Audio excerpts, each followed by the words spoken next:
Hello Chiranjeevi. చెప్పు విజయశాంతి.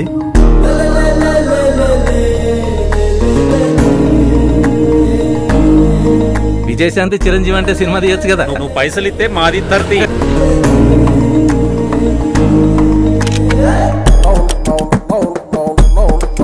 నా కోసమేంది? మనిద్దరం ఒకటి కాదా?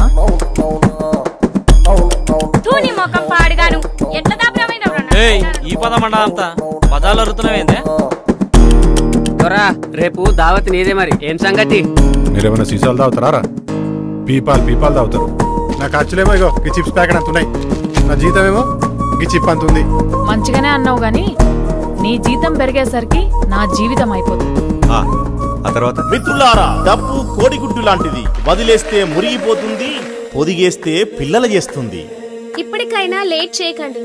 చేరండి, చేర్పించండి. అబ్బా టేస్ట్ అవుతుంది.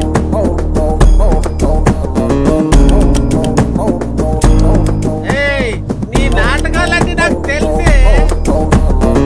ఇంటి బిడ్డ నాకేమమ్మా, నా తల్లి లెక్క చూసుకుంటా.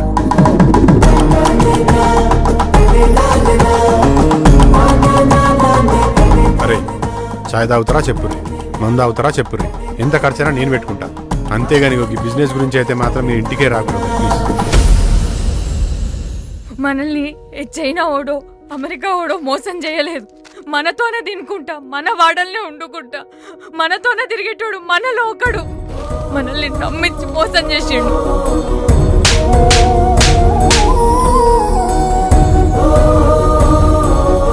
ఫ్రీగా పైసలు ఇచ్చే ఏదైనా బోగస్ ఉంటుందని ఎవడని నింటాడా?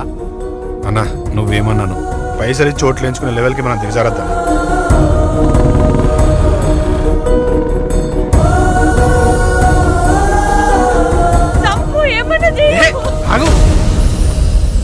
సార్ ఇక్కడ ప్రయోగాలన్నీ మిడిల్ క్లాస్ వాళ్ళ మిన్న అయితే సార్.